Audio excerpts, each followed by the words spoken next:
Good morning बच्चों। व्याकरण के आगे की श्रृंखला में हम लोग शब्द विचार पाठ को पढ़ेंगे। शब्द विचार, जैसा कि नाम से स्पष्ट है कि इसमें हम लोग शब्दों के ऊपर विचार करेंगे। लेकिन सबसे पहले हमें जानना जरूरी है कि शब्द किसे कहते हैं। वर्णों के सार्थक समूह को शब्द कहते हैं, अर्थात वर्णों का समूह हो लेकिन वह समूह सार्थक हो, निरर्थक नहीं हो। जैसे कलम, यह शब्द है लेकिन लकम यह शब्द नहीं है। अब शब्द किसे कहते हैं के पश्चात हम लोग आएंगे शब्दों के वर्गीकरण पे। शब्द कितने तरह के होते हैं। पहला, उत्पत्ति या स्रोत के आधार पर शब्द। दूसरा, रचना के आधार पर शब्द। तीसरा, अर्थ के आधार पर शब्द। चौथा, विकार या व्याकरणिक प्राकार्य के आधार पर शब्द। पांचवा और अंतिम, प्रयोग के आधार पर शब्द। पहला, उत्पत्ति के आधार पर शब्द। उत्पत्ति के आधार पर शब्द 5 तरह के होते हैं। पहला, तत्सम शब्द। तत्सम जो है वो 2 शब्दों का योग है। तत् का अर्थ उसके और सम का अर्थ समान, उसके समान। किसके समान? संस्कृत के जो शब्द उसी के समान हिंदी में प्रयोग किए जाते हैं उन्हें तत्सम शब्द कहते हैं। जैसे कर्ण, सर्प, दधि आदि। दूसरा है तद्भव शब्द। तद का अर्थ होता है उससे और भव का अर्थ होता है उत्पन्न, अर्थात उससे उत्पन्न। तो किससे उत्पन्न? संस्कृत के शब्दों से उत्पन्न शब्द जो कि सरलता के लिए हम प्रयोग करते हैं उन्हें तद्भव शब्द कहते हैं।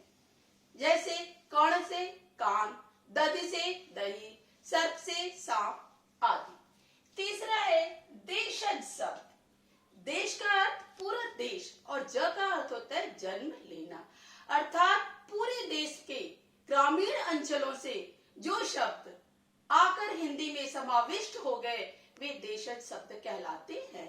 जैसे लोटा, खटर पटर, खटपट, लुटिया, गड़बड़ आदि।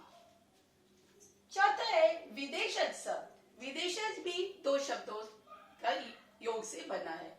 विदेश मतलब देश के बाहर और ज अर्थ होता है जन्म लेना।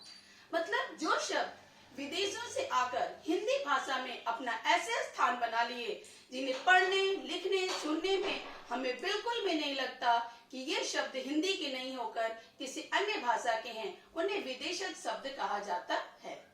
जैसे अंग्रेजी के शब्द कप, स्टेशन, डॉक्टर, स्कूल आदि।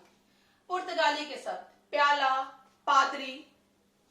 अरबी के शब्द अमीर, औरत, अल्लाह आदि। फारसी के शब्द किताब, चश्मा आदि।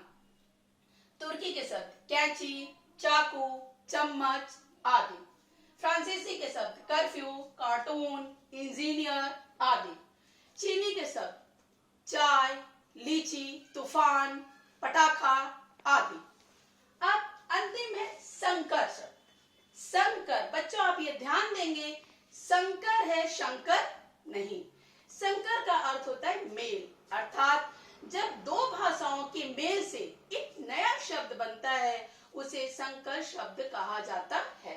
जैसे हिंदी और संस्कृत भाषा के मेल से बना शब्द मांग पत्र, कपड़ा उद्योग। अंग्रेजी और हिंदी भाषा के मेल से बना शब्द टिकट घर। हिंदी और फारसी भाषा के मेल से बना शब्द पानदान, छायादार। अंग्रेजी और फारसी भाषा के मेल से बना शब्द सीलबंद, जेल खाना। अरबी और फारसी भाषा के मेल से बना शब्द फिजूल खर्ची, छायादार आदि। बच्चों आज हमारा उत्पत्ति के आधार पर शब्द प्रकरण यहीं पे समाप्त होता है।